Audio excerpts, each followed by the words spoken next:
너희가 너희를 사랑하는 자를 사랑하면 무슨 상이 있으리요? 세리도 이같이 아니하느냐? 또 너희가 너희 형제에게만 무난하면 남보다 더하는 것이 무엇이냐? 이방인들도 이같이 아니하느냐?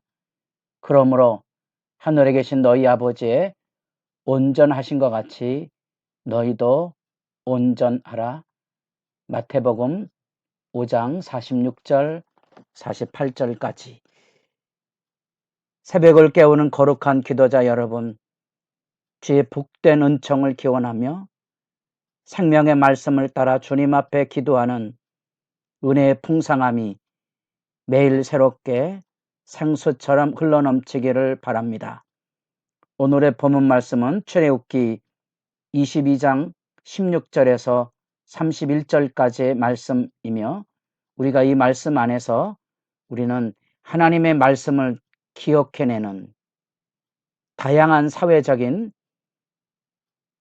상황 속에서 부딪히는 대인관계, 또 재산권 문제, 이런 다양한 상황에서 하나님의 말씀을 우리가 어떻게 실천할 것인가, 하나님의 구원받은 애굽에서 종되었던 집에서 구원받은 그 크신 은혜를 우리가 실제 우리가 살아가는 다양한 상황들 속에서 어떻게 그 은혜를 기억하고 대처해 나갈 것인가에 대한 다양한 규례들을 우리가 이 언약서 단락에서 읽어가고 있습니다. 우리는 단순히 법을 공부하는 게 아니고 우리의 상황 속에 부딪히는 사례를 지켜보는 겁니다. 그 안에서 구원받은 사람으로서 어떻게 대처해 나갈지에 대한 지혜, 그 분별을 우리가 이 하나님의 말씀을 읽어가면서 살피게 되는 거고요. 그 상황 속에서 가장 중요한 애굽 종살이 하면서 익히고 우리 몸에 배웠던 세상의 문화, 이방 문화에 대한 하나님의 백성으로서의 구별된 모습, 하나님의 백성으로 신앙의 양심과 믿음의 자유를 통하여 어떻게 대처해 나갈지를 말씀을 통하여서 하나님을 기억하고 하나님 앞에서 살아가는 법을 배우게 되는 겁니다. 법의 실천이 주도가 아니라는 사실을 일단 전제하시고 말씀을 읽어가실 수 있기를 바랍니다. 그래야 이 말씀을 읽어가며 우리가 우리 시대 안에도 어떻게 여러 가지 상황에 부딪혔을 때 하나님의 사람으로서 나는 그것을 극복하고 대처해 나갈 것인가를 생각하고 기도하게 됩니다. 이제 어제 다양한 규례들 중에 재산권 문제가 중요한 안건으로 대두되었던 말씀을 읽어가면서 이제 종교사회의 다양한 풍습에 대한 그런 문화 속에서도 바른 도덕적인 판단을 어떻게 내릴 것인가에 대한 내용을 읽어가는 단락이 오늘 16절부터 31절입니다. 첫 번째 등장하는 것은 이제 처녀를 깨어 동침한 성폭력에 대한 문제고, 이런 문제는 우리 사회 속에서도 일상으로 일어나는 문제고 굉장히 고통스러운 문제입니다. 그것에 대하여 이렇게 지침을 남겨주었는데, 성적인 유린을 했을 경우 욕망에 포로되지 않도록 혼사를 이룰 수 있는 책임을 지게 하는 거지요. 성은 언제나 이렇게 결혼이라는 울타리 안에서 가능하도록 그렇게 신앙의 규례가 주어졌다는 사실입니다. 왜냐하면 이렇게 물으셔야 됩니다. 성은 욕망의 관계로서 이해하기에는 너무나 무서운 죄악을 잉태하고 있기 때문에 그런 겁니다. 성은 인격적인 친밀성에서 주어진 하나님의 축복이라는 사실을 기억해야만 될 것입니다. 그런 점에서 이 성폭력에 대한 엄벌과 성이 가지고 있는 가정 울타리에 대한 소중한 교훈들을 생각하게 되고, 그럼에도 불구하고 처녀의 아버지가 그 결혼을 반대한다면 그때는 이제 납폐금, 어려운 말인데 고대 사회에서는 결혼할 때 신부를 얻은 대가에 대한 신부값을 지불을 해야 되는데, 그 지불을 함으로써 마무리를 지을 것을 가르쳐 주고 있습니다. 거기에 대하여 이제 하나님의 백성 공동체 안에서 반드시 제거해야 될 3대 사회악, 곧 사형으로 제거해야 될 그런 규제를 여기 들려주고 있습니다. 무당과 짐승과 관계하는 수간, 그 다음에 우상 숭배자들을 이렇게 아주 엄한 명령으로 살려두지 말라, 죽일지니라, 진멸할지니라, 이렇게 아주 강한 어조로 반복되어서 하나님의 신앙 공동체 안에는 반드시 제거해야 될 악을 엄멸하고 있다는 사실입니다. 이런 것들은 신앙 공동체가 바로 서는 데 있어서 치명적인 유혹이고 치명적인 해악을 가져오기 때문에 그런 겁니다.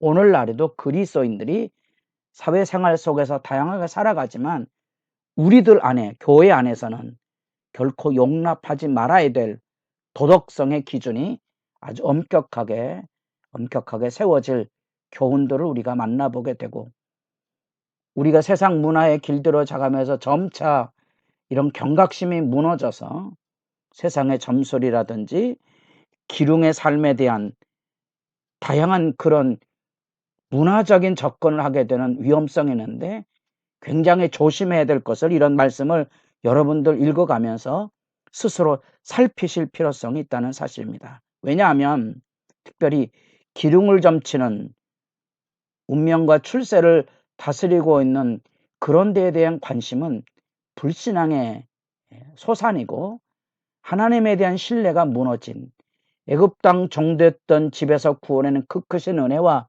그 하나님의 놀라운 사랑과 능력을 의심하고 그것에 대하여서 거역하는 행동이라는 사실을 한 번쯤 되짚어 볼 필요성이 있다는 사실입니다. 그리고 배나도 세상의 문화하고 달리 하나님의 신앙 공동체는 기본적으로 하나님께서 주시는 그 은혜에 대한 보답으로서 긍휼에 대한 시각을 전제하고, 그렇기 때문에 사회적인 약자의 보호망이 분명히 세워져야 한다는 것을 이런 법적인 사실들을 통하여서 일깨워지고 있다는 사실입니다. 그래서 대표적인 사회의 생존권을 획득할 수 없는 나그네, 과부, 고아에 대한 배려를 통하여 사회 공동체의 창문을 세우고, 바로 이런 나그네와 과부와 고아 그리고 가난한 자들의 그 생존의 울부짖음을 하나님께서 들으시고, 그 울부짖음은 그 땅에 하나님의 심판을 초래합니다. 그래서 하나님과 관계를 맺은, 하나님의 신앙 안에 서 있는 하나님의 사람들과 하나님의 백성들의 관계 안에서는 사회적인 약자의 눈물과 원한이 드러나지 않도록 보호와 배려의 울타리가 필요함을 여기 들려지고 있다는 사실입니다. 특별히 이자를 받지 말라는 것은 사회 안에서 경제적인 공공의 고리대금의 악순환으로 빨려 들어가지 않도록 제도적인 보완을 지금 일깨워 주고 있습니다. 한계는 있는 거죠. 이방인 타국인에게는 이자 받는 것이 신명기 23장에 내려가 보면 허용되고 있는 모습을 보게 되는데, 여하튼 최소한의 생존을 할 수 있도록 그런 고율 이자로 인하여서 경제적인 노예로 전락하지 않도록 하나님께서 이 긍휼의 시각에 아주 엄정한 말씀, 특별히 23절, 24절, 25절, 27절 하나님과 나, 그런 하나님이 나로서 너희, 나 너희로서 이런 관계 속에서 아주 소중한 자비를 베풀라는 그런 관계의 명령들을 들려주고 있습니다. 뿐 아니라 28절부터 31절까지는 그 하나님께 대한 다양한 사례, 세 항목이 들려지고 있는데, 첫째는 재판장을 존중하는 거. 그래서 너는 재판장을 못 어가지 말며 백성의 지도자를 저주할지 말지니라. 그 신앙 공동체의 질서에 대한 이야기이고, 여기 재판장으로 번역된 이 말은 하나님이라는 그런 이름으로도 번역이 가능한 것이고요. 그것은 하나님을 욕되게 하지 말라는 의미로도 이해해 볼 수 있습니다. 그 하나님의 질서 안에 사실은 지도자를 거역하는 것은 하나님을 거역하는 것이고, 이제 이런 문제는 우리가 민수기 11장 이하로 내려가 보면 심각하게 부딪히는 그런 실제적인 문제이고, 어느 공동체 안에든지 문제가 유발이 되면 공동체의 질서가 무너지는데 지도자에 대한 공박이 있습니다. 결코 교회 안에 무조건 순종에 대한 얘기를 하고 있는 건 아닙니다. 지도자도 십자가를 지고 하는 신앙의 덕목을 분명히 보여야 되고, 도덕적인 책임에 대해서는 엄정한 심판을 받아야 하고, 비판과 견제가 필요하다는 것은 분명합니다. 그러나 섣부른 존경의 질서가 무너지게 되면 신앙의 교육이 무너진다는 사실, 왜 이단들이 이 교회를 허물 때 목회자에 대한 거역을 기점으로 해서 들어오고 있는지도 생각해 볼 필요성이 있다는 사실입니다. 그래서 우리는 이런 말씀을 통하여 하나님과 하나님의 백성, 곧 하나님의 나라라는 개념을 추상적으로 이해하지 마시고, 하나님과 내가 하나님의 말씀을 가지고 은혜를 기억해내고, 그 은혜 안에서 다양한 사례들 속에서 어떻게 행해야 될지를 하나님 말씀에 묻고 행동하는 그런 믿음의 진실이 우리에게 이런 말씀 안에서 바르게 세워져야 할 것이고, 이웃과의 관계 속에서도 내 주장이 아니고 상대방의 주장이 아니고 하나님의 말씀 앞에서 우리가 어떻게 이것을 극복해 나갈 수 있을지, 신앙 공동체는 이런 지혜를 함께 나누어서 함께 지어져 가는 일에 소중한 질서가 필요하다는 사실을 새삼 확인하실 필요가 있습니다.